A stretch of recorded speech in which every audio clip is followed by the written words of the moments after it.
commencer.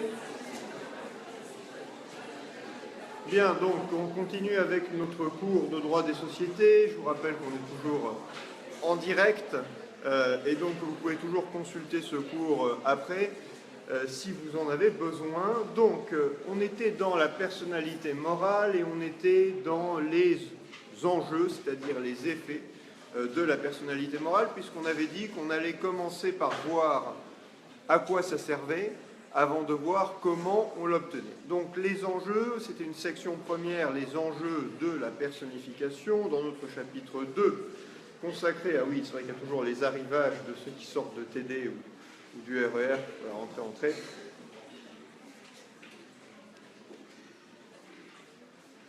Bon, installez-vous. Donc, on est chapitre 2, la société personne morale, section première, les enjeux de la personnification. Paragraphe 1er, effets principaux qu'on avait vus en entier, capacité et patrimoine. Paragraphe 2, les effets secondaires. On avait vu la dénomination. Et donc, on attaque ce lundi matin avec le siège social.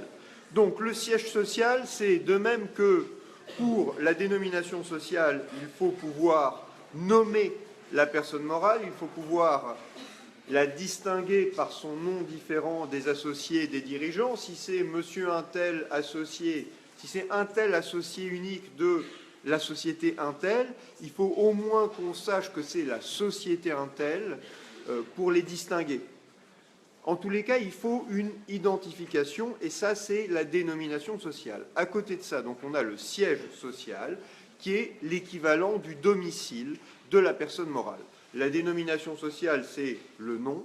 Le siège social, c'est l'équivalent du domicile. Mais de même que la dénomination sociale avait des particularités, ne serait-ce que le fait qu'on puisse la choisir librement, c'est quelque chose qui la distingue du nom. Le siège social a aussi des différences avec le domicile. On va voir lesquelles. Donc, le siège social, il y a un article qu'on va utiliser, qui est l'article 1837 du Code civil, qui nous donne des indications sur le siège. Je prends le texte. Voilà, on nous dit « Toute société dont le siège est situé sur le territoire français est soumise aux dispositions de la loi française. » Et on précise, les tiers peuvent se prévaloir du siège statutaire, mais celui-ci ne leur est pas opposable par la société si le siège réel est situé en un autre lieu. Donc ça, c'est un texte sur le siège social. Et autre point important, l'article 1835, dans les mentions qui doivent figurer dans les statuts, on fait figurer aussi le siège social. Je reviens à l'article 1837. Donc, on nous dit que la société dont le siège est situé sur le territoire français est soumise aux dispositions de la loi française. Ça, on va voir que c'est lié à la notion de nationalité. On en parle juste après.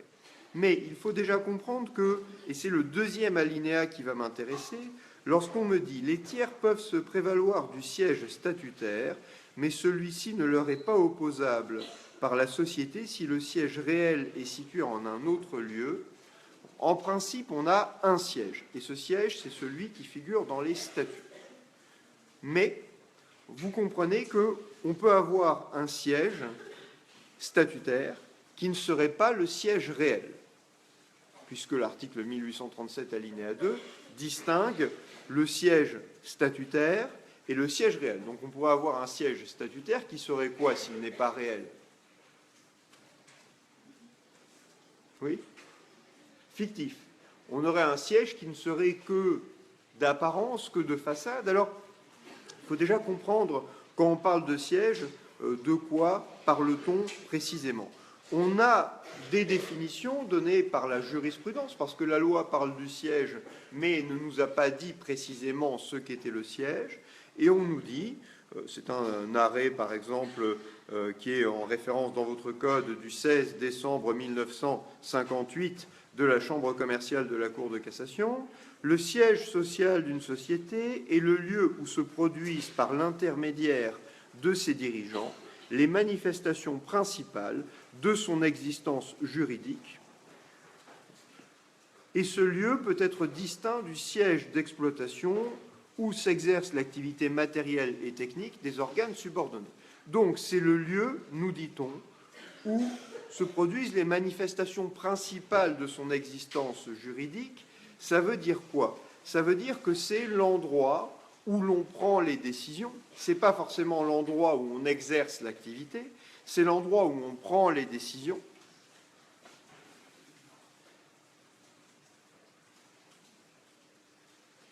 C'est pour ça qu'on parle généralement du lieu où l'entreprise a sa direction administrative, financière, juridique, technique. Ce n'est pas nécessairement, encore une fois, le lieu d'exploitation de l'entreprise, c'est l'endroit où l'on prend les décisions, où la société personne morale manifeste le fait qu'elle a la capacité. Donc le siège social, c'est ça. Et voilà pourquoi on peut avoir un siège qui est indiqué dans les statuts, mais en réalité, les décisions peuvent se prendre ailleurs et le siège social peut être localisé ailleurs. Donc, même si en principe une société a bien un seul siège social, principe d'unicité du siège social, vous comprenez qu'on a déjà une petite nuance apportée à ça, qui est ce que dit l'article 1837 alinéa 2, à savoir qu'il peut y avoir un siège indiqué dans les statuts, mais la réalité peut être différente. Il peut y avoir un siège dans les statuts qui n'est que de façade, qui n'est que d'apparence. Les véritables décisions se prennent ailleurs. Et si les tiers peuvent établir que les véritables décisions se prennent ailleurs, à ce moment-là, ils peuvent se prévaloir du siège réel. Ils peuvent toujours se prévaloir du siège statutaire.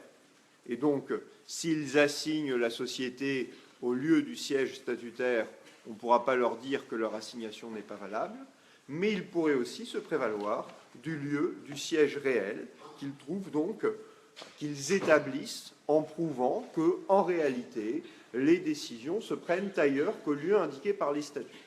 Comment est-ce qu'ils vont faire ça? Eh bien, ils prouveront par exemple que toutes les réunions importantes avec la société pour conclure le contrat qui pose problème aujourd'hui, eh bien, toutes ces réunions ont lieu non pas au siège indiqué dans les statuts, mais dans un autre endroit, et ils pourront du coup valablement assigner dans cet autre endroit. C'est clair jusqu'ici ou pas? Bon. Donc, le principe, c'est qu'on a un seul siège. Une société a un seul siège, mais dérogation, il est possible qu'il y ait un siège réel indiqué dans les statuts, enfin dérogation. Nuance à apporter à ce principe d'unicité. Il est possible qu'il y ait un seul siège indiqué, enfin, un siège indiqué dans les statuts et un siège qui corresponde à la réalité de la vie de la société, qui ne soit pas ce siège statutaire. Autre réserve, autre nuance à apporter, ce que l'on appelle, c'est une notion assez ancienne, la jurisprudence des gares principales. J'y consacre 2 phrases dans mon manuel, mais c'est une notion qu'il faut évoquer rapidement ici, la jurisprudence des gares principales. Je ne sais pas quelle traduction lui donner, main station, jurisprudence ou giurisprudenza delle stazioni principali. Enfin bon, voilà, je laisse à tous mes étudiants des différentes nationalités le soin de traduire dans leur langue, et je vous remercie au passage pour les gentils messages sur la réforme du droit des contrats. Voilà, j'ai apprécié sur les différentes photos avec voilà, les petits panneaux, enfin, c'était très sympathique, j'ai été touché, je dois le dire. Et donc, je reviens à ma jurisprudence des gares principales. En quoi ça consiste?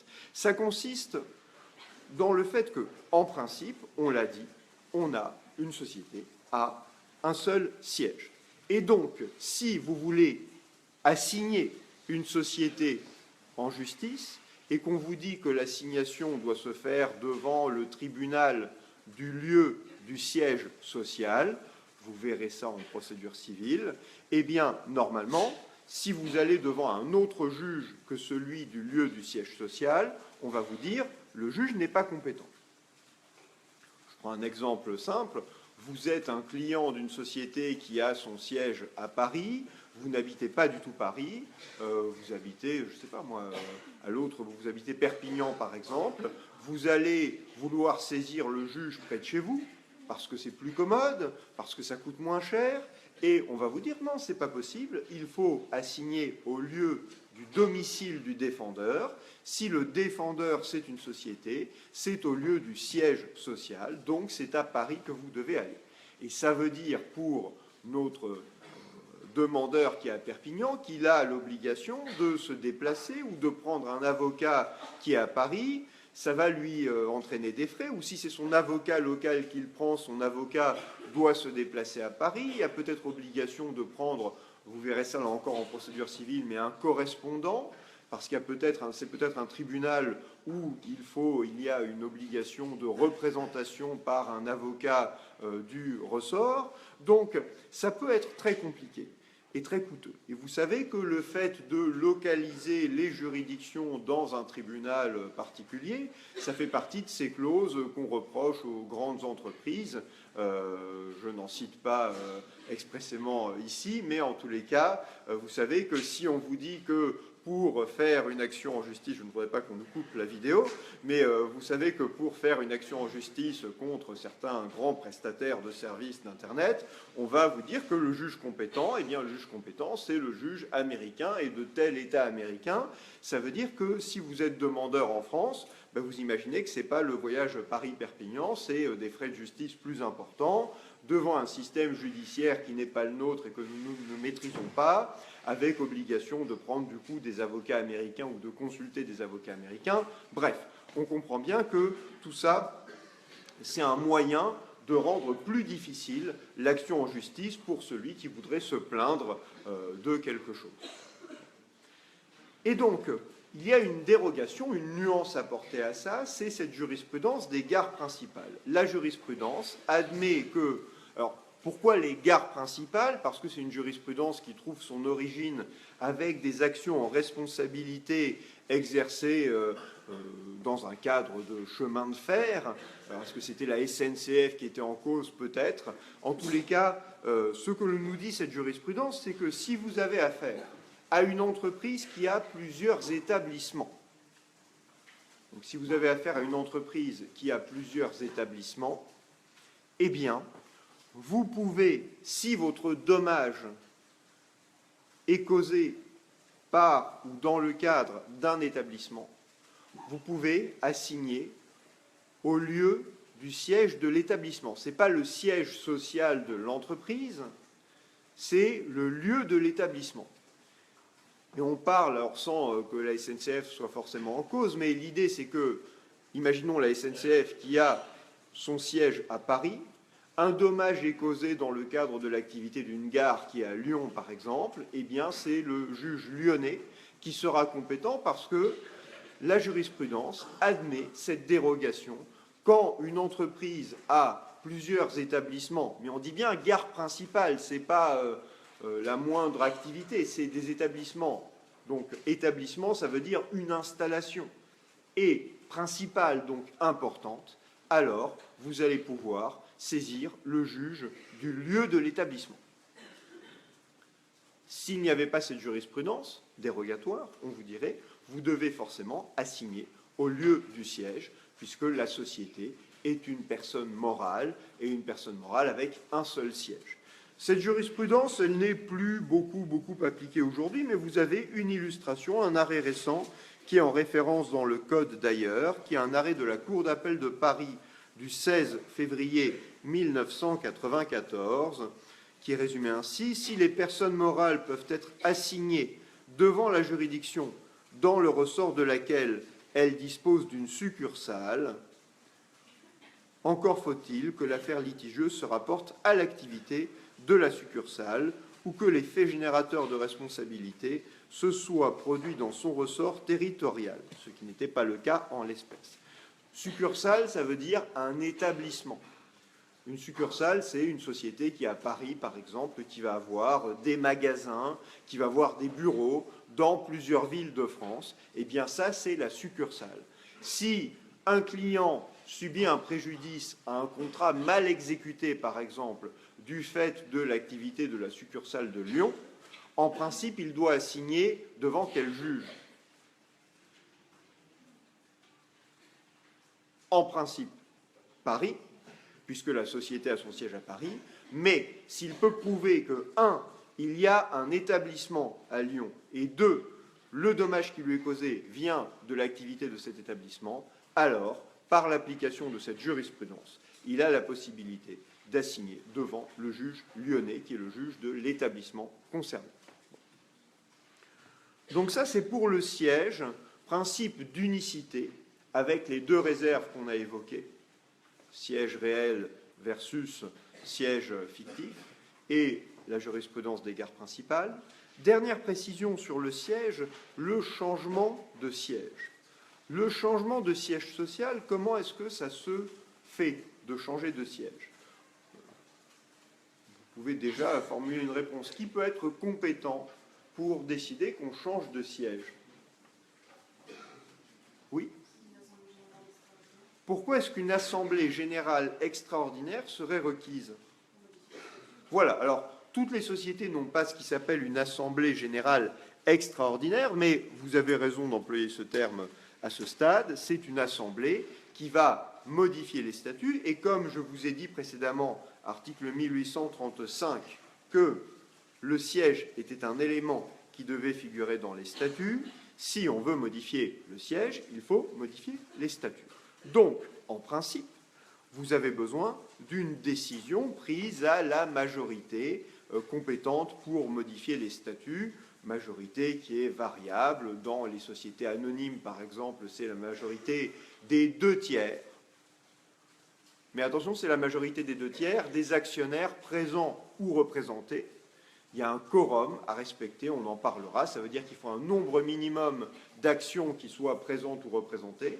Mais une fois qu'on a atteint le quorum et qu'on dit que l'Assemblée est valablement constituée, la majorité, ce n'est pas la majorité des 2/3 de tous les actionnaires existants, y compris ceux qui ne seraient pas là, c'est la majorité des 2/3 des actionnaires présents ou représentés. Ça peut être beaucoup moins, ne serait-ce que parce que dans certains cas, vous n'aurez même plus de quorum qui s'appliquera, et un actionnaire qui est présent, qui dit oui, pourrait emporter un vote. Mais attention, ce que je viens de dire ne vaut pas pour les assemblées générales extraordinaires, où vous avez toujours un quorum qui est requis. On verra que dans les assemblées générales ordinaires, sur seconde convocation, on peut même avoir des décisions sans quorum. Mais en tous les cas, donc l'idée, c'est qu'il nous faut une décision prise dans les conditions requises pour la modification des statuts. Maintenant, vous avez certaines règles particulières dans certaines sociétés qui sont les SARL et les sociétés par action. On assouplit cela en permettant tout d'abord que les dirigeants déplacent le siège social.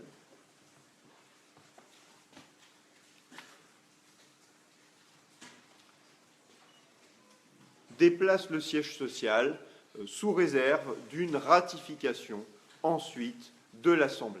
Pourquoi est-ce qu'on permet, alors, déplace le siège social, pas hors de France, on va parler de ce qui se passe quand on déplace le siège social hors de France, là c'est plus compliqué, mais déplacer le siège social en France, eh bien, on permet que le dirigeant le fasse parce que ça peut être utile de déplacer rapidement le siège pour des raisons économiques, commerciales, quitte à ce que l'Assemblée ratifie ensuite, et effectivement l'Assemblée passera derrière pour ratifier, et si elle ne ratifie pas, ça veut dire que la décision n'aura pas été valablement prise, et donc il faudra remettre le siège social à l'endroit où il était précédemment, mais vous comprenez que ça peut être utile de déplacer rapidement le siège sans attendre une décision lourde de modification des statuts. Alors, on a deux lois, loi du 20 décembre 2014 et loi Macron du 6 août 2015, qui ont encore assoupli cela. On le verra dans le régime spécifique de ces sociétés. Mais voilà, ce n'est pas un sujet très important, mais on a plusieurs textes récents qui se sont intéressés à ça. Bon. Est-ce qu'il est primordial de pouvoir déplacer le siège très vite? Peut-être, parce qu'en tous les cas, ça a préoccupé notre législateur. Pourquoi est-ce que déplacer le siège à l'étranger, ça n'est pas la même chose? Vous avez l'article 1837 qu'on a lu qui nous dit que toute société dont le siège est situé sur le territoire français est soumise aux dispositions de la loi française. Ça veut dire que si vous sortez le siège du territoire français, a contrario, la société n'est plus soumise aux dispositions de la loi française. Est-ce que c'est une décision anodine ?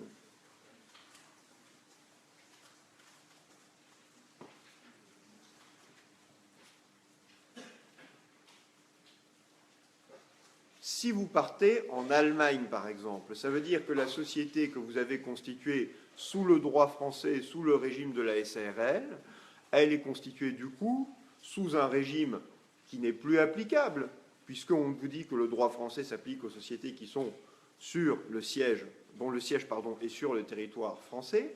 Le résultat, c'est que vous soustrayez la société à la loi française.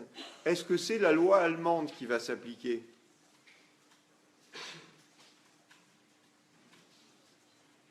Sans doute, mais ça pourrait ne pas être le cas parce que le droit français a décidé, en théorie au moins, le droit français a décidé qu'il s'appliquait aux sociétés dont le siège était situé sur le territoire français. Peut-être que d'autres droits, d'autres États ont des critères d'application différents et considèrent qu'ils s'appliquent aux sociétés, je ne sais pas moi, dont les associés sont de nationalité de l'État concerné. Donc, ce sont des questions très délicates. On va y venir tout de suite quand on va parler de la nationalité, mais il faut comprendre que ce sont des questions de droit international privé. C'est une matière que vous découvrirez, qui est une matière passionnante, assez compliquée. Quand vous avez dans une situation un élément d'extranéité, quel est le droit applicable, quel est le juge compétent? Ce sont deux questions distinctes, vous le verrez, parce qu'on peut avoir des situations où le juge français doit appliquer une loi étrangère. Ça peut sembler incroyable, mais une société de droit anglais, par exemple, qui saisit un tribunal français, le juge français va peut-être devoir regarder les statuts de la société pour savoir si la personne qui a agi en justice a la compétence pour le faire, et donc il va peut-être devoir faire du droit des sociétés anglais alors qu'il est le juge français.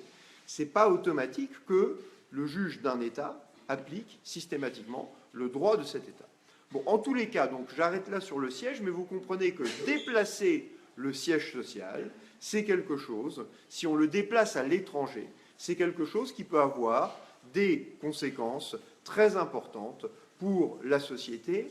Et voilà pourquoi on va demander, en règle générale, on va soumettre ce déplacement du siège social à l'étranger à des conditions de majorité renforcée, voire d'unanimité, parce qu'on est en train d'appliquer à la société un changement qui est un changement radical.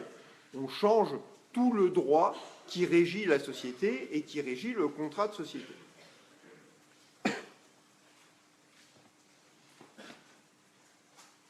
Troisième point, après donc dénomination sociale, siège, nationalité, c'est mon grand C. Pardon, dénomination sociale, excusez-moi, c'est le A, grand B, siège, grand C, nationalité. Donc on va voir ce point de la nationalité, étant précisé qu'il faut voir ce que l'on entend par nationalité. Une société n'a pas de passeport en tant que tel, ce n'est pas la même nationalité que pour les personnes physiques, mais c'est un concept que l'on a forgé, concept de nationalité des personnes morales. Ça veut dire quoi essentiellement la nationalité? Ça veut dire surtout quel est le droit applicable à cette société. Quand on parle de nationalité, vous entendez souvent l'expression société de droit français. Ça veut dire société, alors on peut dire de nationalité française, mais on veut dire avant tout société qui est soumise aux droits des sociétés françaises. Ça veut dire société qui a son siège sur le territoire français, puisqu'on a dit que l'article 1837 disait que le droit français s'appliquait aux sociétés dont le siège était situé sur le territoire français. Est-ce qu'on a beaucoup de sociétés de droit étranger? Est-ce qu'on rencontre beaucoup de sociétés de droit étranger dans l'activité économique? Oui. J'en donne une illustration récente. Vous avez, il y a quelques mois, eu cette affaire dite des Panama Papers. C'est quoi les Panama Papers? C'est toujours intéressant de voir que notre matière, ce n'est pas juste des textes de la jurisprudence et puis on arrive à faire tac-tac, très bien, on a compris, la loi dit ça, mais la jurisprudence a précisé ça. Ça, c'est vraiment un sujet qui est passionnant. C'est quoi les Panama Papers? Pour voir si vous lisez autre chose que le journal de Mickey. Peut-être en version étrangère. Oui, monsieur.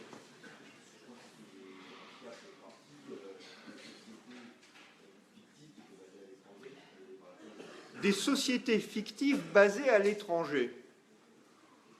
Elles sont peut-être fictives, mais elles sont constituées dans un État, qui est en l'occurrence le Panama.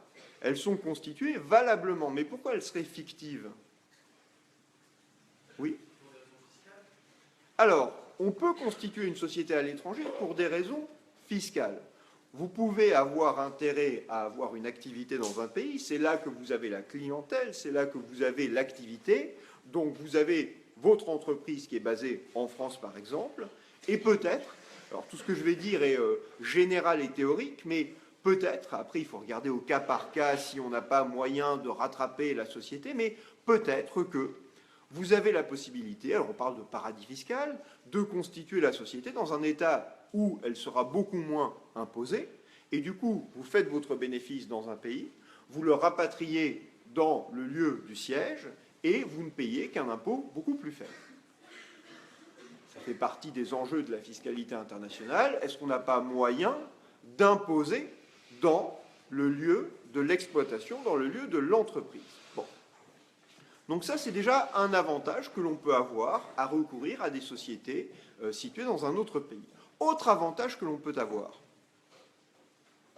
et on peut avoir effectivement, l'un d'entre vous, ou un extérieur l'indique, ou des holdings qui détiennent des parts et des actions de sociétés de droit français, on peut avoir une société holding, donc une société qui détient des actions d'autres sociétés partout dans le monde. Et vous pouvez avoir une société en France, qui est une société très régulièrement constituée en France, mais l'actionnaire principal ou l'actionnaire unique, c'est une société de droit étranger. Donc il y a peut-être un avantage fiscal à faire ça. Autre avantage qu'on peut avoir à faire ça. Imaginons des gens mal intentionnés, à part l'aspect fiscalité favorable. Qu'est-ce qu'ils pourraient rechercher? Oui? Blanchiment d'argent à travers cette holding. Alors le blanchiment, ça veut dire qu'ils vont rendre plus difficile à identifier, enfin plus difficile à faire le lien entre l'origine délictueuse des sommes qu'ils détiennent et eux. Donc c'est vrai qu'interposer des sociétés, ça complique les choses, parce que ça veut dire que celui qui enquête sur l'activité et sur le profit qu'elle génère, il doit commencer en France, mais ensuite il voit que ça part au-dessus, et si ça part dans un État, on parle d'État non coopératif, ben déjà, enfin, même si l'État est coopératif, ça peut être compliqué d'obtenir des autorisations des juges locaux pour avoir telles informations, mais si l'État n'est pas coopératif, ça peut bloquer complètement les poursuites. Donc, il peut y avoir cet aspect de favoriser le blanchiment, et certains États ont comme particularité de ne pas révéler ou de ne pas demander les informations sur l'identité des associés. C'est ça aussi qui est dangereux quand vous avez des sociétés, ce genre de montage qu'on évoquait, et avec les Panama Papers, c'était un des enjeux de cette affaire. Pourquoi est-ce qu'on les appelle les Panama Papers? Oui, monsieur? C'est lié au Panama, mais au-delà, qu'est-ce qui... Pardon, je ne vous ai pas laissé terminer, oui.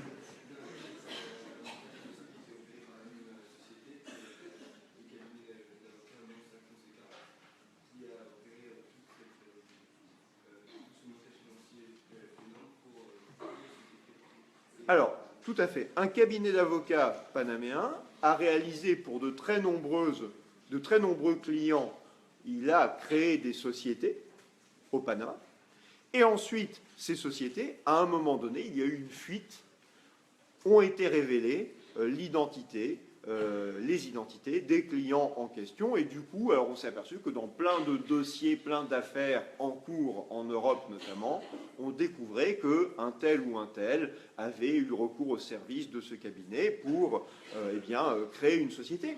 Ça n'est pas un acte criminel de créer une société au Panama, mais quand on reliait ça, alors déjà parfois on s'apercevait du coup que, enfin, on arrivait à faire le lien entre certaines personnes qu'on connaissait et du coup grâce à cette société panaméenne, une activité qu'exerçait la société en France ou en Europe.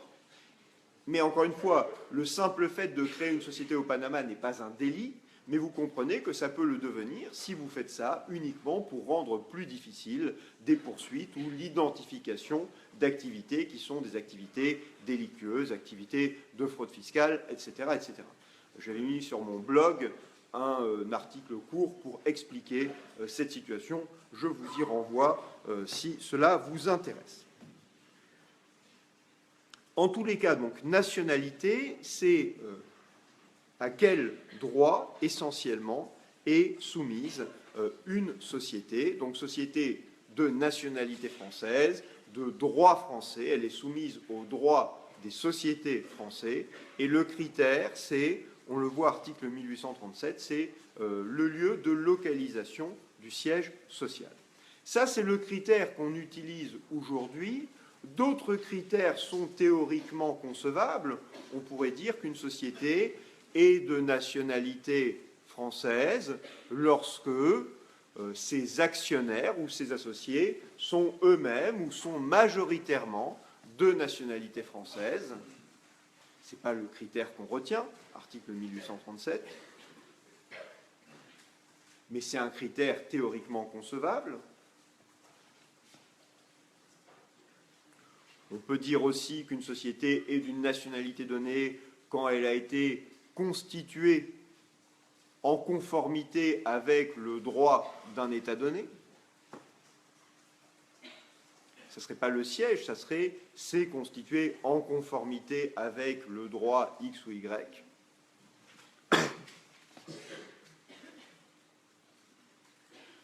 En tous les cas, donc, cette notion de nationalité, on comprend bien que ça veut dire quel est le droit applicable. Donc une société de droit français dont le siège est basé en France, vous lui appliquez le droit français, ça veut dire que pour savoir qui peut représenter la société, vous allez regarder qu'est-ce que prévoit le droit français. La société est d'une forme du droit français qui est la SARL par exemple. Vous regardez dans le Code de commerce et vous voyez un article L223-18 sur le gérant de la SARL, et cet article va vous dire ce que peut faire la société. Éventuellement, il va vous dire dans quelle mesure les statuts peuvent autoriser le gérant à faire telle ou telle chose, mais c'est le droit français qui fournit la réponse. Oui, monsieur. Est-ce qu'une société peut mettre dans les statuts de son contrat de société qui va être régie par le droit de certains pays? Par le droit? Dans certains pays. Est-ce qu'une société peut choisir dans ses statuts qu'elle va être régie par le droit d'un État qu'elle choisit? Ben, si cela lui est permis par le droit des États concernés, oui.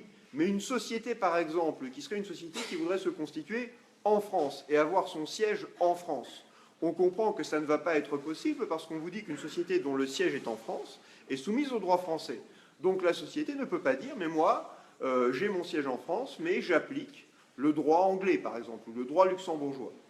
Simplement, il y a des formes en droit des sociétés français qui permettent d'imiter beaucoup d'autres droits. Et je pense à une société en particulier qui est la société par action simplifiée, qui est la société qui se développe le plus aujourd'hui et qui peut avoir une grande liberté d'organisation de par ses statuts et qui pourrait très bien se doter d'organes qui sont les organes prévus par le droit anglais ou par le droit luxembourgeois. Bon, elle doit avoir un président parce que la loi française le demande, mais elle pourrait imiter les sociétés d'un autre droit.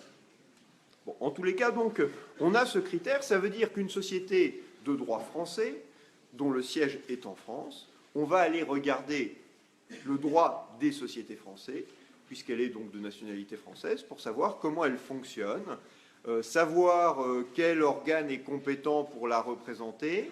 Ça relève de ce qu'on appelle la lex societatis, c'est du latin, la loi de la société.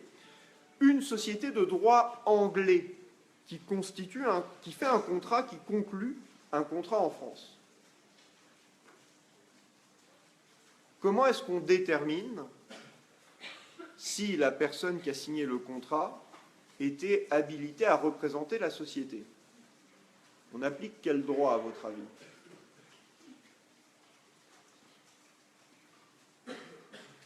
Société de droit anglais qui fait un contrat en France. Oui. Ça devrait être précisé dans le contrat, ça serait mieux, mais imaginons que le contrat dit que monsieur Untel peut le signer, mais monsieur Untel, on découvre qu'il n'a pas, en droit anglais des sociétés, le pouvoir de représenter la société. Est-ce qu'on fait primer le contrat, à votre avis, ou est-ce qu'on fait primer le droit anglais des sociétés? Au vu de ce qu'on vient de dire, et en imaginant que le droit anglais dise la même chose que le droit français, article 1837 du Code civil.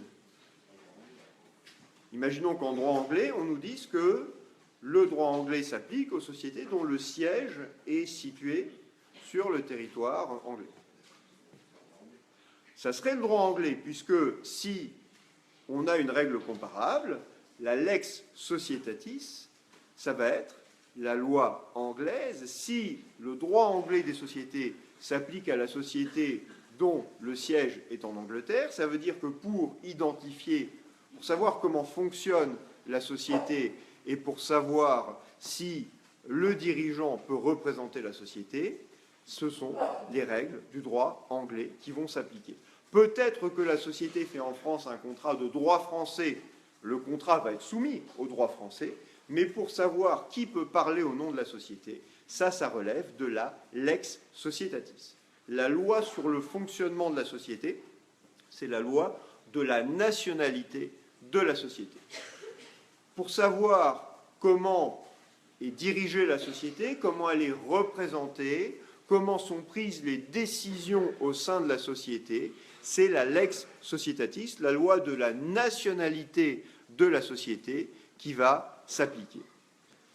Je vois une question intéressante que vous posez. Par le mécanisme de la société créée de fait, peut-on soumettre des sociétés non enregistrées en droit français à ces règles? Je viens dans un instant sur la reconnaissance par un droit des sociétés d'un autre droit. J'en parle tout de suite. En tous les cas, il faut comprendre que la nationalité des sociétés, ça veut dire avant tout la loi applicable à la société, ça veut dire aussi la protection diplomatique accordée à la société. La France va par exemple assurer la protection diplomatique des sociétés de droit français.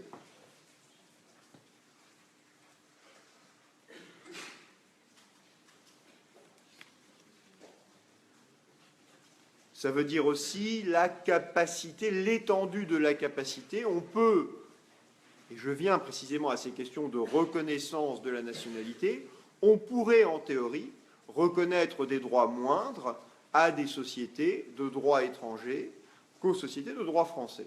Donc savoir ce que peut faire une société, cela c'est aussi une question de l'étendue, enfin, qui est liée à sa nationalité. Qu'est-ce que le droit français reconnaît comme faculté d'action aux sociétés? C'est aussi une question liée à la nationalité. Et je vous parle tout de suite donc de cette question de reconnaissance de la nationalité d'une société par un État qui n'est pas l'État dont la société a la nationalité. En théorie, le droit français pourrait ne pas reconnaître les sociétés qui sont constituées dans d'autres droits. Je répète, c'est en théorie. On pourrait dire, non, en droit français, on accepte certaines modalités de constitution des sociétés, on a des formes de société, mais si vous vous présentez avec une société qui a été constituée selon un autre droit, en théorie, le droit français pourrait ne pas reconnaître la personnalité morale de la société. Vous imaginez que pour notre économie, ça ne serait pas très bon. Ça voudrait dire que pour faire des affaires en France, soit vous arrivez comme personne physique, soit si vous voulez agir par le biais d'une société, il faudrait constituer une société de droit français. En pratique, quelqu'un qui veut commencer une activité en France, une société, une entreprise étrangère, pourrait et peu souvent d'ailleurs, recourt souvent à une société qu'il va créer en France. Ça peut être beaucoup plus simple, beaucoup plus facile pour commencer une activité, d'avoir une société SARL, société par action simplifiée, que tout le monde connaît. Mais ça n'est pas indispensable d'avoir une société constituée selon le droit français. Si vous avez une société de droit anglais, de droit allemand, de droit américain qui fait un contrat en France, en réalité, le droit français va reconnaître sa personnalité. Pendant un temps, au XIXe siècle, on avait mis en place un système de reconnaissance qui n'était pas automatique, qui était un système où il fallait passer par un décret pour reconnaître la personnalité morale des sociétés de tel ou tel État. Et on avait eu un décret uniquement pour la Belgique, donc ça s'était arrêté là. Ce n'est pas le système qui est actuellement en vigueur. Actuellement, même si il n'y a pas d'affirmation universelle de la reconnaissance par le droit français de la personnalité morale des sociétés, vous avez deux fondements à cette reconnaissance entre sociétés issues d'États membres de l'Union européenne. Vous avez déjà une reconnaissance qui vient précisément du droit de l'Union européenne. Si vous reconnaissez la liberté d'établissement, la liberté de prestation de services, ça implique que vous reconnaissiez la personnalité des sociétés qui sont constituées dans un autre État membre. Donc ça, c'est un premier point. Et vous avez, c'est moins connu, mais vous avez une jurisprudence qui est fondée sur la Convention européenne de sauvegarde des droits de l'homme, qui va considérer que on doit reconnaître la personnalité morale des sociétés étrangères pour agir en justice. Ça ne veut pas dire qu'on va reconnaître tous les effets de la personnalité morale à une société qui serait une société d'un droit qu'on ne connaît pas, un droit étranger qui ne serait pas un droit de l'Union européenne, mais pour agir en justice, on va considérer, vous avez un arrêt de la Chambre criminelle de la Cour de cassation de 2000 notamment, on va considérer que le droit au procès équitable implique, pour une société constituée conformément à un droit étranger, eh bien, la possibilité d'agir en justice sans passer par un mécanisme qui n'est pas fonctionnel d'ailleurs aujourd'hui de reconnaissance par décret.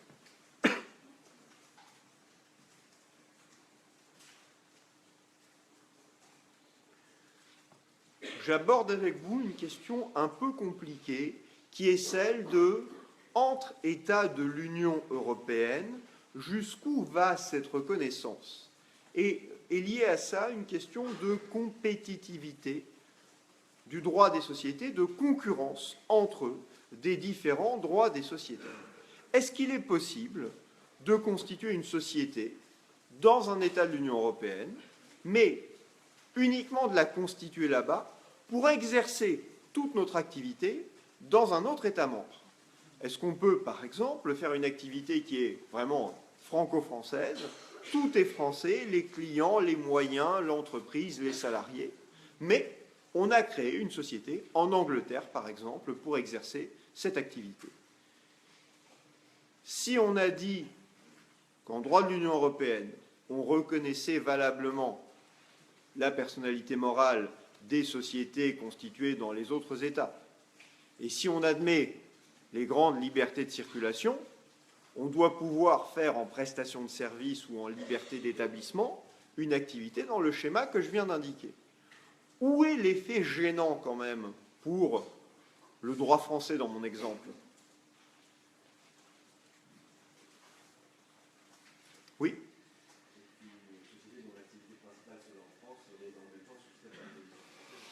Elle serait soustraite à la juridiction. Alors, ça fait un peu trop américain, mais au droit français, voilà. Donc, vous pourriez avoir une société qui se constitue avec des conditions de validité beaucoup plus légères. Par exemple, on demande un capital social beaucoup moins important dans l'État où elle est constituée qu'en France. Et si on accepte que cette société puisse exercer toute son activité en France, je ne dis pas que c'est une fraude, mais c'est au moins un contournement du droit français. Alors, comme vous le savez peut-être déjà, la question a été posée à la Cour de justice, alors à l'époque CJCE, aujourd'hui CJUE, c'est l'arrêt Centros, CENTROS, du 9 mars 1999,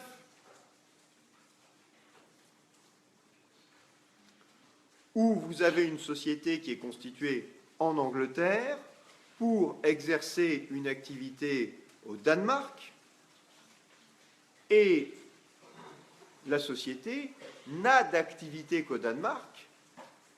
La question va se poser de savoir si cela est autorisé, si le Danemark peut refuser l'immatriculation de la succursale, c'est-à-dire de l'établissement, que la société créée en Angleterre par des ressortissants danois, donc tout est danois dans la société, dans l'activité, sauf le lieu de création de la société.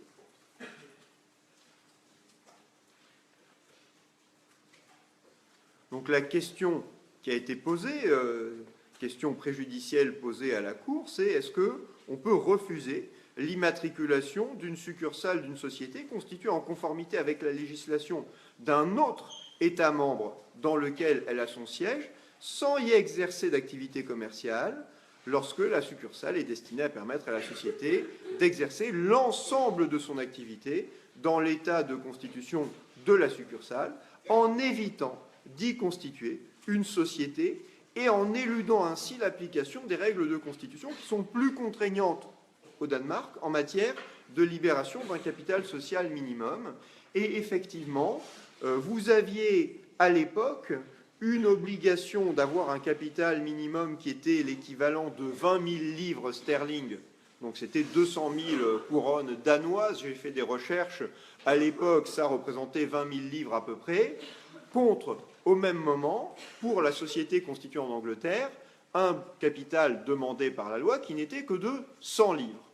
Donc vous comprenez que ce n'était pas inintéressant puisque vous aviez 200 fois moins d'argent à mettre pour constituer une société suivant que vous étiez au Danemark ou en Angleterre. Donc c'était finalement plus simple, enfin plus simple, peut-être pas plus simple, mais en tous les cas c'était moins coûteux. Il suffisait de constituer, et vous aviez des personnes pour vous proposer, comme vous l'avez encore aujourd'hui, ce genre de service, de constituer la société en Angleterre. Et donc ce que va dire la Cour, ce que vont dire les juges européens, ils vont dire que effectivement cela est possible. Les dispositions du traité visent précisément à permettre aux sociétés constituées en conformité avec la législation d'un État membre ayant leur siège statutaire, leur administration centrale ou leur principal établissement à l'intérieur de la communauté, d'exercer par l'intermédiaire d'une agence, d'une succursale ou d'une filiale des activités dans d'autres États membres.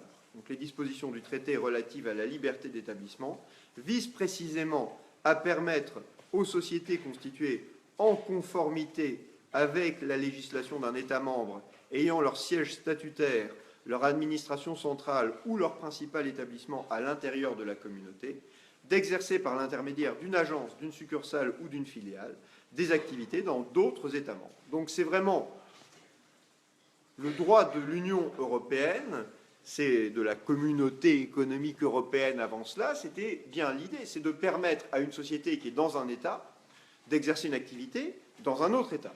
Une société ou une entreprise en général, mais là, c'est vrai qu'on pousse à la limite de cette liberté, puisqu'on vous dit, est-ce que je peux faire alors ma société là-bas?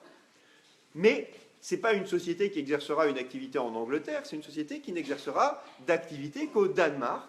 Et du coup, on n'a fait que créer la société pour bénéficier du droit anglais des sociétés parce qu'il est plus simple. Il y a peut-être une question de fiscalité aussi. En tous les cas, est-ce que je peux profiter d'un régime juridique, fiscal, plus favorable dans un État membre pour exercer mon activité dans un autre État membre. Réponse donc de la Cour européenne, la réponse est oui. Elle précise le fait pour un ressortissant d'un État membre qui souhaite créer une société de choisir de la constituer dans l'État membre dont les règles de droit des sociétés lui paraissent les moins contraignantes,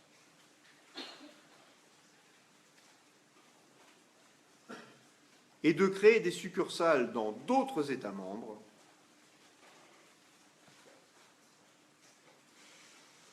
ne saurait constituer en soi un usage abusif du droit d'établissement.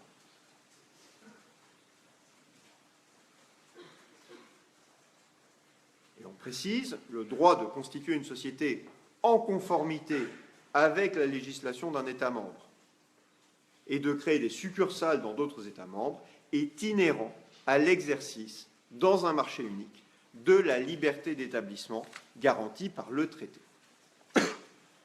Donc c'est bien ça la liberté d'établissement, c'est être dans un État membre et créer un établissement dans un autre État membre. Donc l'arrêt Centros, il reconnaît qu'il est possible, oui, merci de préciser, l'Angleterre n'est plus un État membre, alors je n'avais pas vu, ah bon, en quoi Brexit, mais qu'est-ce que c'est? Bon, déjà, ce n'est pas encore effectif. Et ensuite, par contre, une précision qui me semble plus importante, qui est les conventions fiscales règlent la question effectivement. Oui, les conventions fiscales règlent la question. On peut avoir des conventions entre États membres ou entre États, quels qu'ils soient, qui vont dire de quelle manière on appréhende précisément ces sociétés ou ces entreprises qui ont leur siège ici, mais leur activité là, pour éviter qu'un État soit complètement, que sa fiscalité soit complètement éludée. En tous les cas, donc je reviens à mon arrêt Centros, c'est un arrêt important, il a été suivi d'autres décisions, donc arrêt Centros, arrêt Uber-Ziering, UBER, U-umlaut, BER, ou tréma, UBER-SEERING du 5 novembre 2002, et arrêt Inspire Art, donc Inspire comme Inspire, Art ART, du 30 septembre 2003.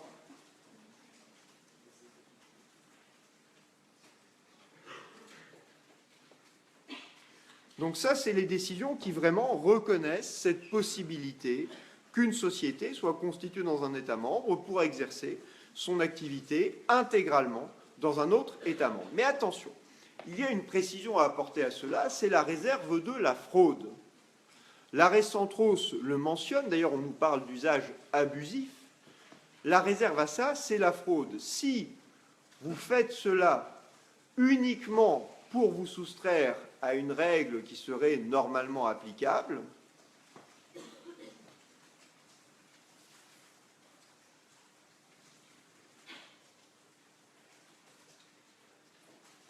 eh bien, on laisse ouverte cette réserve de la fraude si vous faites cela, par exemple, pour vous soustraire aux poursuites de vos créanciers. Eh bien, en théorie, il doit être possible aux créanciers de faire déclarer par un juge que votre soumission au droit anglais est frauduleuse. Dans l'exemple qu'on a donné, si ça a permis de constituer une activité en sous-capitalisation, il serait en théorie possible que le juge danois dise, alors en imaginant que leur fraude s'applique comme notre conception de la fraude, que le juge danois dise que, eh bien, je considère que vous avez fait une entreprise, une société, pour vous soustraire au capital minimum, vous l'avez soumise au droit anglais, mais moi je vous demande, je dis que la fraude doit être inopposable aux créanciers, et je vous demande d'apporter les 19 900, l'équivalent des 19 900 livres sterling manquantes. Donc la fraude doit permettre de rattraper ce comportement qui serait un usage abusif de la liberté d'établissement. Alors, une nuance qui a été apportée tout de même à cette solution qui résulte de l'arrêt Centros, c'est l'arrêt Cartesio, C-A-R-T-E-S-I-O, du 16 décembre 2008. Vous l'avez en référence dans votre code, alors il est dans le code civil, il est dans le code des sociétés, qui nous dit que les textes du traité sur l'Union européenne doivent être interprétés en ce sens qu'ils ne s'opposent pas à une réglementation d'un État membre qui empêche une société constituée en vertu du droit de cet État membre de transférer son siège dans un autre État membre tout en gardant sa qualité de société relevant du droit national de l'État membre selon la législation duquel elle a été constituée.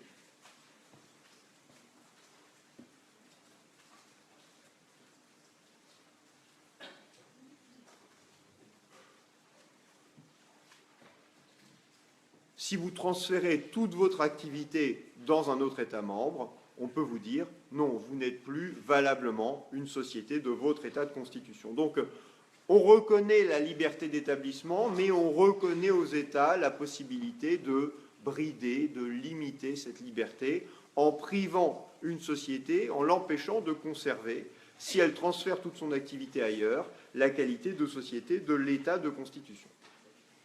Donc ça, c'est l'arrêt Cartesio, CJUE, non, 2008, donc encore CJCE, du 16 décembre 2008. Il y a un arrêt complémentaire, CJUE 12 juillet 2012, qui est l'arrêt Vallée-Epithésy.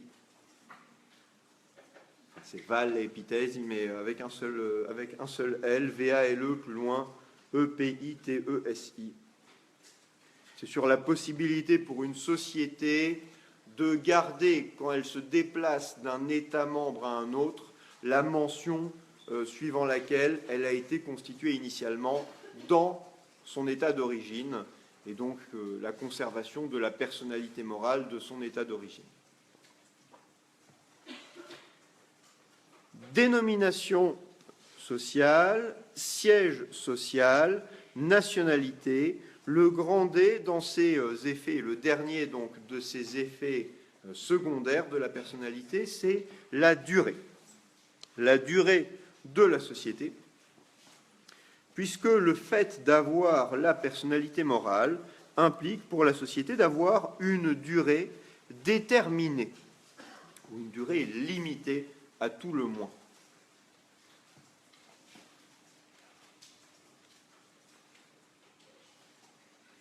Dans l'article 1835, on vous dit « Les statuts déterminent, outre les apports de chaque associé, la forme, l'objet, l'appellation, le siège, le capital, la durée de la société et les modalités de son fonctionnement. » Mais donc la durée, c'est un élément qui doit être mentionné par les statuts, et on a un article 1838 du Code civil qui nous dit « La durée de la société ne peut excéder 99 ans. »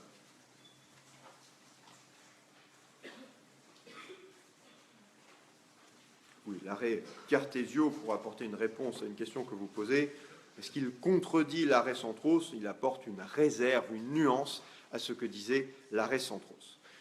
Donc, sur la durée de la société, elle ne peut excéder 99 ans.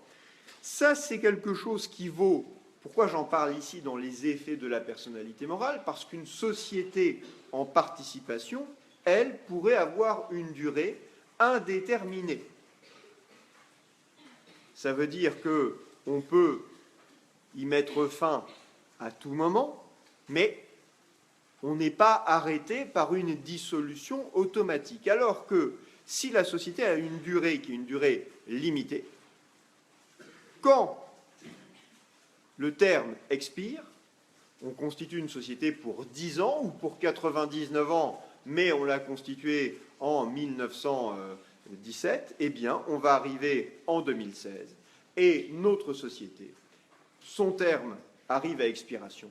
C'est une cause de dissolution automatique. Si vous regardez l'article 1844-7 sur les causes de dissolution, on vous dit article 1844-7 premier, la société prend fin par l'expiration du temps pour lequel elle a été constituée, sauf prorogation effectuée conformément à l'article 1844-6. Ça veut dire quoi? Ça veut dire, et l'un d'entre vous l'a tout à fait indiqué, enfin, l'a souligné par un commentaire, que la société, eh bien, au bout de 99 ans, elle prend fin, mais il est possible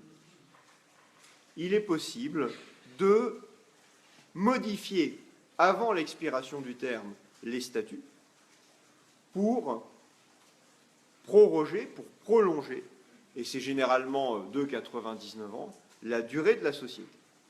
Donc, ces 99 ans renouvelables. Et du coup, vous pouvez avoir des sociétés qui ont une existence, et vous en avez, qui durent depuis plus de 99 ans, qui ont une existence depuis plusieurs siècles, parce que, eh bien, elles pensent à chaque fois, avant l'expiration de leur terme, à proroger leur durée d'existence. Ça, c'est quelque chose qui permet de rendre, entre guillemets, immortelles les sociétés, et c'est intéressant. C'est un danger aujourd'hui pour une société de ne pas vérifier que son terme va arriver à expiration. Imaginons une société qui laisse passer le délai, son terme expirait le 1er décembre 2015. Ça veut dire que depuis quelques mois, depuis une dizaine de mois, elle est dissoute. Si elle est dissoute, ça veut dire qu'elle ne peut déjà plus faire que les actes, on le verra, requis pour sa liquidation. Et ça veut dire aussi qu'elle n'est plus valablement représentée par ses dirigeants, mais elle doit être représentée par un liquidateur. Ça peut être assez dramatique parce que peut-être que la société a fait des contrats importants ou a fait des actions en justice et elle les a sans doute fait alors qu'elle n'était pas représentée par la bonne personne. Donc c'est quelque chose qui est assez dangereux. Et voilà pourquoi vous avez, alors je vous le signale, mais je ne vais pas rentrer dans le détail parce que vous avez une loi importante actuellement qui est la loi Sapin 2 qui est en cours de discussion au Parlement. Je le dis et je le dis à l'attention des personnes qui mettent en ligne les documents sur ce type de texte. La lecture et la compréhension de l'état d'avancée du texte n'est pas très facile à lire parce que vous avez le projet de loi tel que fait par le gouvernement, vous avez la version qui sort de l'Assemblée nationale, la version modifiée après passage au Sénat, et à chaque fois on vous indique conforme, non conforme, donc c'est très compliqué de lire ce qu'est le texte en son état voté par telle ou telle chambre, parce qu'il faut en fait lire en même temps le projet et la version modifiée par les députés ou les sénateurs. Bon. C'est un texte qui va connaître des évolutions encore, parce qu'il y a eu, vous savez, en cas de désaccord entre l'Assemblée et le Sénat, on passe en commission mixte paritaire. La commission mixte paritaire n'a pas pu trouver d'accord, et donc on attend de voir quelle va être la version définitive du texte. Mais une des mesures qui est dans cette loi, ça consiste précisément à éviter ce genre de drame où on se rend compte après coup que la société a été dissoute parce qu'on n'avait pas réuni à temps d'assemblée pour proroger la durée de la société. Et donc, on va prévoir des mesures dans cette loi pour assouplir cela, pour permettre si la société continue son activité, pour permettre de saisir un juge, pour faire constater que la société a continué son activité. Oui ? Justement, on arrive presque à une loi législative, mais il n'y a pas un certain paradoxe où on reconnaît, c'est-à-dire une société créée de fait pour valider peut-être rétroactivement certains actes qui ont été passés, et là une société qui marche par exemple très bien, qui fait des contrats, ces actes seraient nuls sous prétexte qu'elle n'a pas renouvelé son abonnement. Oui, elle n'a pas renouvelé son abonnement, votre terme est pertinent. Une société créée de fait, c'est une société qui n'a pas la personnalité morale. Donc, on ne va pas... il n'y a pas de comparaison à faire, mais une société qui a la personnalité morale, elle l'a pour une durée donnée. Si elle laisse passer le délai, enfin c'est regrettable, mais c'est une application un peu impitoyable, mais c'est l'application du droit des sociétés. On lui a donné la personnalité pour un temps. Si elle ne vérifie pas qu'elle la conserve, oui, on peut dire renouveler son abonnement, ça a l'air anodin. Mais en même temps, c'est un acte important à faire que de décider si on continue ou pas notre société. Si on a dit on fait une société pour 99 ans, oui, alors bon, on se dit peut-être elle a toujours existé, elle existera toujours, mais en principe, on attend des dirigeants et des associés qu'ils vérifient que la société n'est pas en train d'arriver à terme. Je comprends votre émoi, ça peut être, enfin, c'est frappant de se dire elle a une entreprise qui marche, mais uniquement parce qu'en droit, on a dit qu'elle a été constituée pour un temps déterminé, alors on arrêterait tout parce que le droit, mais c'est bien pour ça qu'on est en train de modifier la loi, il n'empêche que même si, encore une fois, on peut oublier qu'on a reçu la personnalité morale que pour un temps déterminé, enfin, voilà, c'est quand même important de respecter cela. Mais bon, après, en pratique, comment ça se passe? En pratique, quand on découvre avec effroi que la société s'est arrêtée de fonctionner il y a 3 mois ou 6 mois, bon, je le dis, voilà, je serai à la place de celui qui découvre ça. Est-ce qu'on ne va pas découvrir, alors, pour une grande société, ça ne marchera jamais, mais on peut se rendre compte, ah mais dites donc, on n'avait pas convoqué une assemblée 6 mois avant qui avait été valablement réunie. Bon, bien évidemment, vous comprenez que ça n'est pas vrai, mais voilà, ça peut être tentant pour les associés de faire cela. Après, va peut-être arriver un tiers qui, lui, a intérêt à dire que la société n'a jamais prorogé son existence et qui va demander à ce qu'on lui montre les actes et qui va arriver à démontrer que c'est un faux, qu'il n'y a jamais aucune assemblée qui a été réunie avant le terme, avant l'expiration du terme.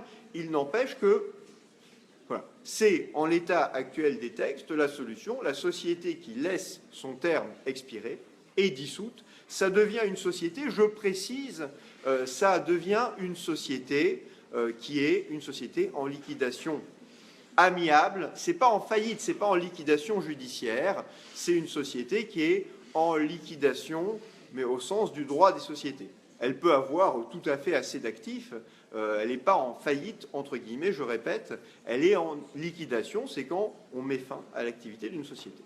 Mais je suis d'accord, c'est une règle qui est rigide et l'assouplissement que la loi Sapin 2 est en train de lui apporter est un assouplissement qui est c'est tout à fait utile.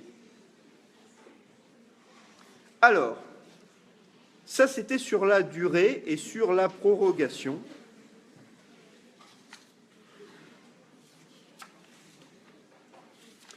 Je précise que la jurisprudence qui a été aussi émue de... Alors, pour vous rassurer, parce que je vois certains qui s'inquiètent, est-ce que cette règle prévaut sur la sécurité des contrats?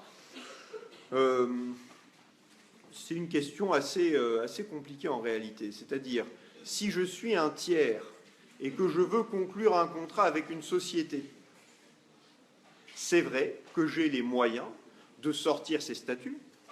Ils sont accessibles au public, les statuts, et j'aurai les moyens de voir que la société a été constituée pour 99 ans en 1910, et donc que la société n'est plus, n'a plus d'existence, que la société est aujourd'hui une société dissoute. J'aurai les moyens de le savoir. C'est vrai que l'intérêt des tiers peut être touché par ça aussi, parce que si je fais un contrat avec cette société sans vérifier sa durée, je vais peut-être faire un contrat avec une société qui est une société donc dissoute, qui n'est pas représentée par les bonnes personnes, et le résultat, c'est que le contrat que je fais n'est peut-être pas valable. Il n'est pas valable s'il n'est pas signé, enfin, si la société n'est pas représentée par le liquidateur. Après, est-ce que la théorie de l'apparence va me sauver si je suis le tiers? Pas sûr, parce qu'on me dira, mais attendez, vous pouviez consulter les statuts, et donc vous ne pouvez pas dire que légitimement, vous avez cru que le dirigeant avait les pouvoirs de représenter la société. avoir. La jurisprudence est sensible à ça, puisque la jurisprudence, vous avez notamment un arrêt de la Chambre commerciale de la Cour de cassation du 31 janvier 2012 qui va mentionner la possibilité de proroger tacitement la durée de la société.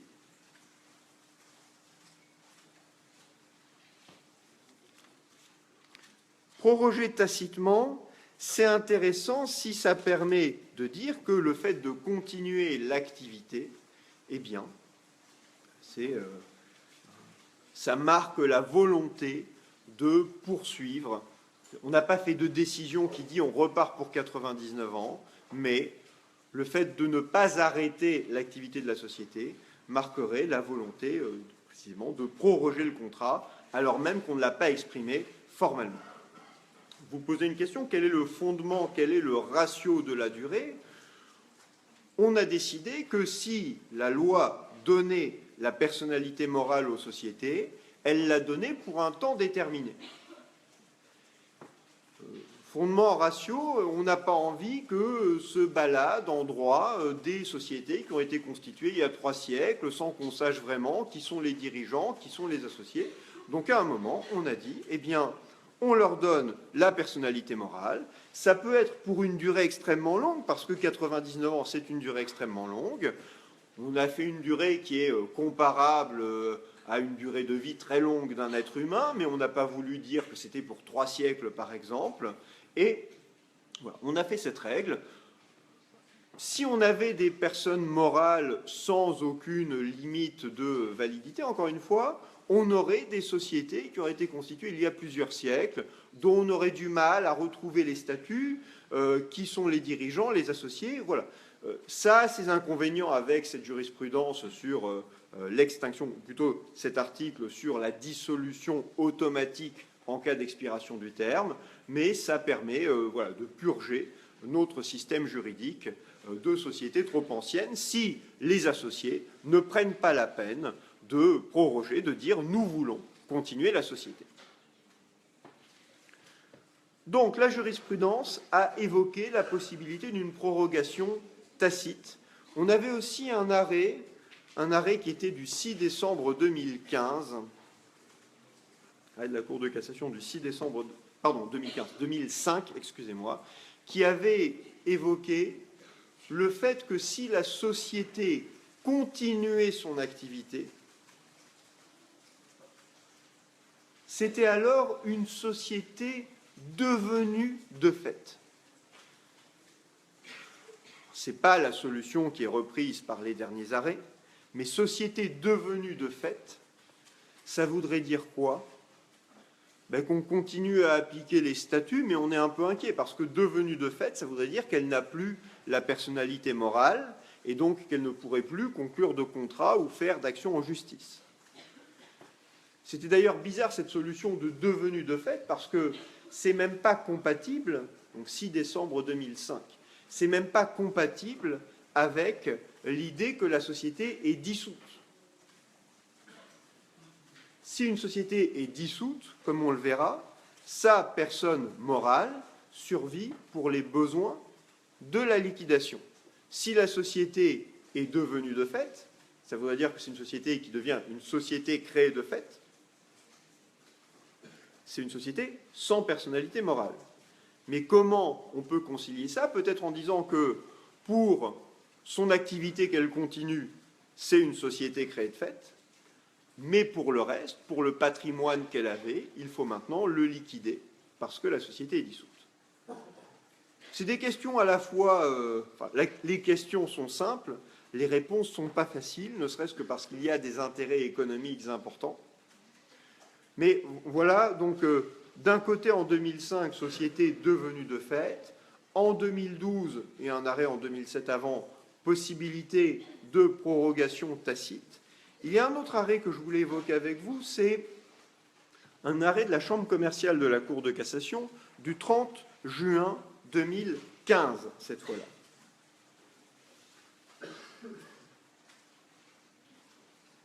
Vous avez une société dont les statuts disent que quand les associés veulent proroger la durée de vie de la société, ils doivent se réunir pour prendre cette décision au moins 2 ans avant l'expiration du terme statutaire.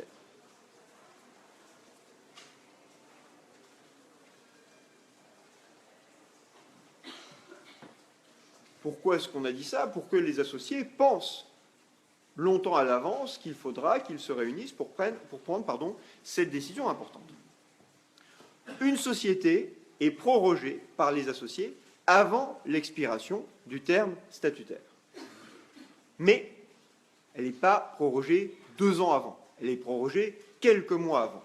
Et un tiers va dire, mais la société n'a pas été valablement prorogée. Regardez, elle n'a pas respecté ses statuts, la décision n'a pas été valablement prise par les associés, puisqu'ils n'ont pas respecté le délai de 2 ans qui était prévu par les statuts. Est-ce que vous trouvez que c'est absurde cet argument? Est-ce que vous trouvez que c'est un argument qui est inquiétant pour la société? Vous seriez le juge, est-ce que vous considéreriez cet argument comme absolument sans intérêt, sans portée? Pourquoi est-ce qu'il y a quelque chose qui semble juste dans cet argument, qui semble... On se dit, non, ce n'est pas complètement absurde de dire que la société devait respecter le délai de 2 ans. Oui? Effectivement, le tiers, lui, il va regarder les statuts de la société. Peut-être que 2 ans avant la date d'expiration du terme, il s'est dit, la société n'est pas prorogée, je sais que cette société va prendre fin dans 2 ans. Donc le tiers, lui, il a vu les statuts. Et il y a un autre argument, à part le fait que le tiers a pu se fier aux statuts, c'est qu'on peut dire que la société a l'obligation de respecter ses propres statuts. Quand vous créez une société, vous la créez avec une organisation que vous choisissez assez librement. La loi vous donne des contraintes, mais vous créez la société avec ses statuts. Ces statuts, vous les rendez accessibles aux tiers. Et donc, bien vous comprenez qu'on peut attendre de la société qu'elle respecte ses propres statuts, et on se dit que lui reprocher de ne pas l'avoir fait, ce n'est pas quelque chose qui apparaît extraordinaire. Là où on avait quand même une petite, petite réticence à dire que la société était dissoute, c'est que finalement, les associés se prévoient une règle de confort en disant il faudra penser 2 ans à l'avance à est-ce que nous prorogeons ou pas la société, et là un tiers vient prendre leur statut et leur dit ah, vous n'avez pas respecté votre règle, donc vous n'avez plus de société. La Cour de cassation va considérer en l'espèce que le tiers ne pouvait pas considérer que la société était dissoute, donc la société avait été valablement prorogée, même si l'on n'avait pas respecté le délai de 2 ans prévu par les statuts. On aurait pu dire ah non, la société doit respecter ses propres statuts, mais vous comprenez qu'entre la loi Sapin II, la prorogation tacite et cet arrêt du 30 juin 2015, l'air du temps est quand même d'éviter que les sociétés soient dissoutes contre la volonté des associés du seul fait de l'expiration du terme statutaire. Tout va bien jusqu'ici?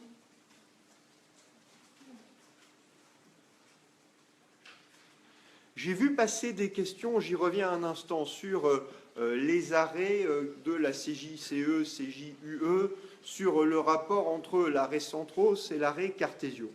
L'arrêt Centros, ce qu'il vous dit, c'est que vous avez la possibilité, sauf fraude, de constituer une société conformément aux droits des sociétés d'un État membre pour aller exercer en liberté d'établissement, pour aller constituer un établissement dans un autre État membre où vous allez exercer l'intégralité de votre activité. Ce que vous dit l'arrêt Cartesio, c'est que si vous constituez une société dans un État membre et qu'ensuite vous transférez l'activité de cette société dans un autre État membre, n'est pas contraire au droit européen, la réglementation de l'État de constitution qui dira qu'on ne considère plus la société comme une société de l'état de constitution. On pourra considérer qu'elle a quitté l'état de constitution en transférant son activité dans un autre État membre.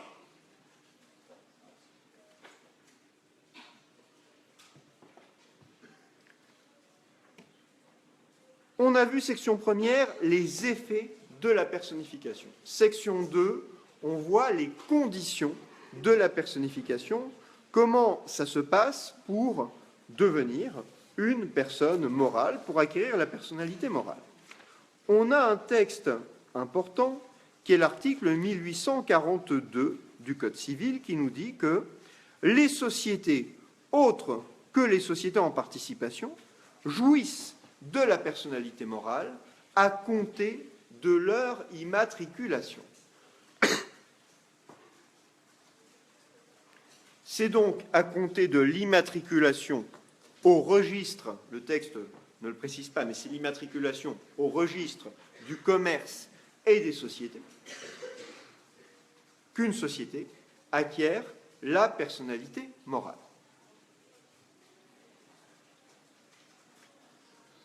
Ça fait suite, enfin cette reconnaissance par la loi, c'est un chapitre dans un vaste débat, alors, débat ancien qui n'est plus vraiment d'actualité aujourd'hui, qui était ce que l'on a appelé l'opposition entre la théorie de la fiction et la théorie de la réalité de la personnalité morale. C'est la minute d'histoire du droit. Mais c'était un débat qui, à une époque, était très important. Est-ce qu'une société, est-ce qu'une entité peut se voir reconnaître la personnalité morale du seul fait de la loi, ou est-ce qu'il est possible que sa réalité impose la reconnaissance de sa personnalité morale, même sans texte de loi? Et le débat, ça voulait dire que le juge pouvait reconnaître à une entité la personnalité morale, même si la loi ne l'avait pas mentionnée.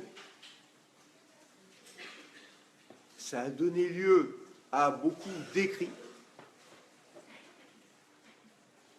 Ceux qui pensaient que c'était la théorie donc de la fiction vous disaient que pour qu'une entité, pour qu'un groupement ait la personnalité morale, il faut qu'une loi la reconnaisse. Pourquoi? Parce que, disait-il, considérer qu'une entité, qu'un groupement est une personne morale, c'est une fiction. Une fiction parce que ce ne sont pas des vraies personnes, sauf la thèse de M. Bluntschli qu'on avait évoquée sur ce sont des vraies personnes, voilà. Mais donc, c'est une fiction, puisqu'on va dire que sont des personnes des choses qui n'en sont pas en réalité, et ça, seule la loi pourrait créer cette fiction. Ça, c'était la théorie de la fiction.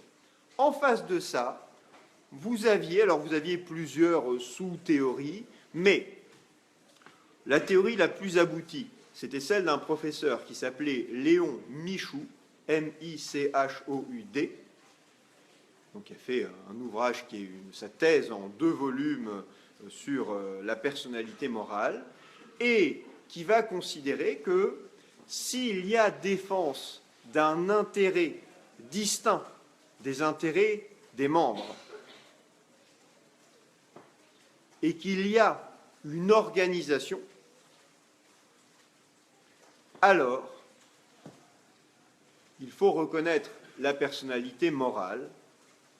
C'est ce qu'on appelle la théorie de la réalité technique.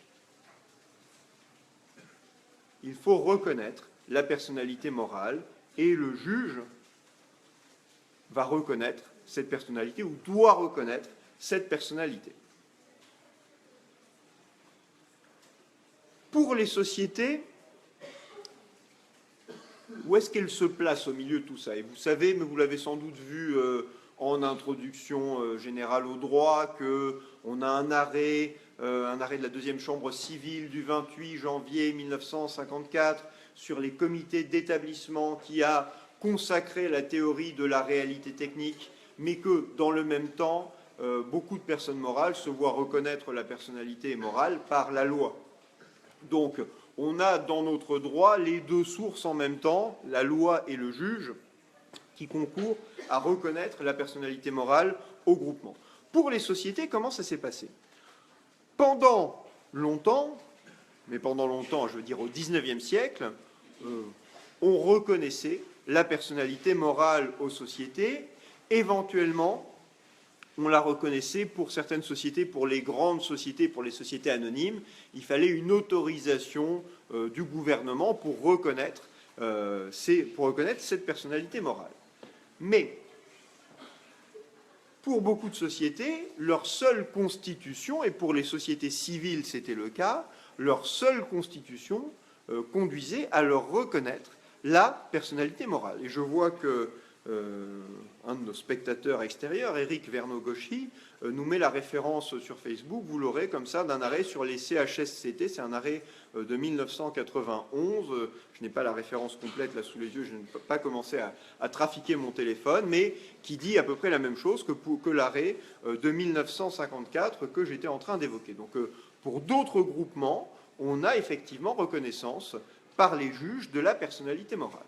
Pour les sociétés, tout est réglé très clairement à compter de 1966 et 1978.